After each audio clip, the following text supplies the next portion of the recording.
upgrades.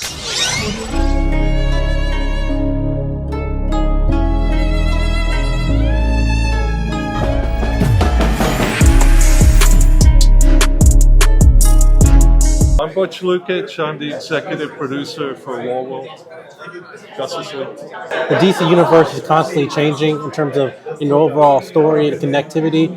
My question is in terms of as you just as a being a producer, like anything that you want to look forward to in terms of where you want to take the Tomorrowverse or what like to see moving forward.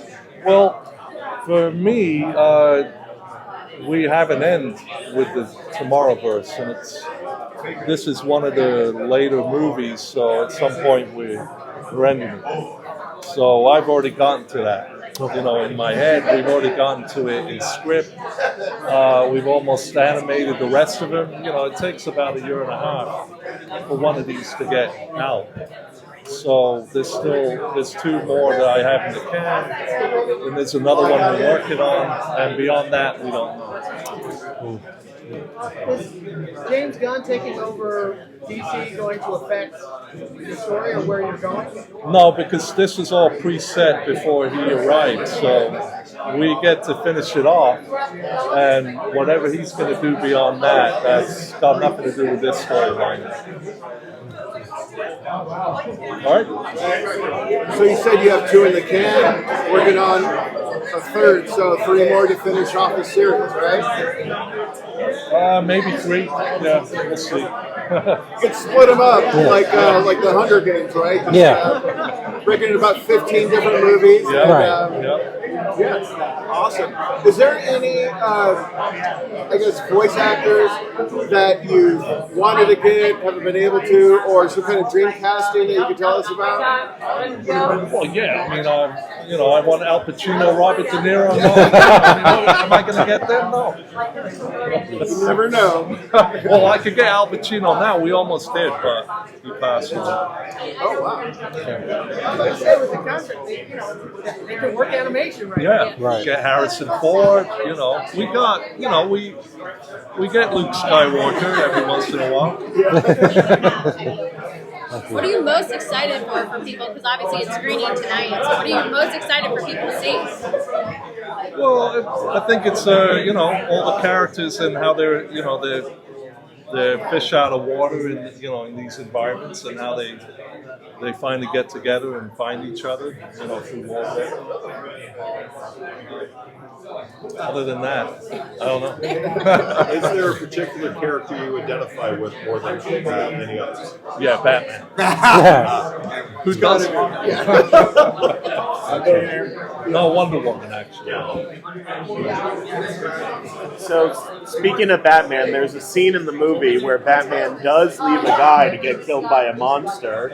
What was it like kind of pushing the heroes to, their limits character-wise, having them do stuff they normally wouldn't do? Yeah, he's a mercenary in this, so he's playing that character because that's what he thinks he is. So that's the reason. And it gives a different take on him, what his nature is, or what it could be if things didn't go the way they went.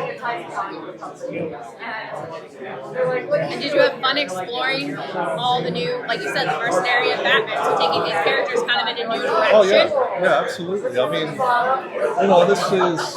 got him out of the Bat costumes for a while. That's great, because the thing is, most of the time, home video, we can't do a movie if it was one of the lesser characters.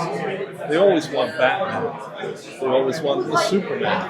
Wonder Woman, not so much, but Batman's in it, but we're not playing him as Batman, so that's great. He does become Batman later, but most of the film he's not Batman.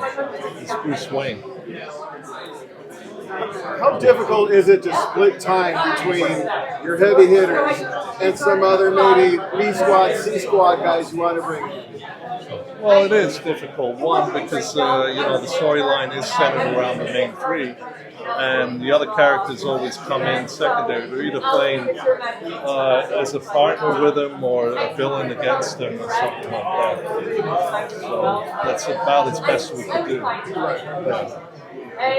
I think we all love the animated worlds, the animated movies. The live action stuff has been mixed. Why is it that we love the animated almost in a universal fashion, but the live seems to be kind of mixed? Well, look, I mean, I grew up reading comics. I still read comics. So, you know, I don't know about those live action guys, what they've done and how they grew up.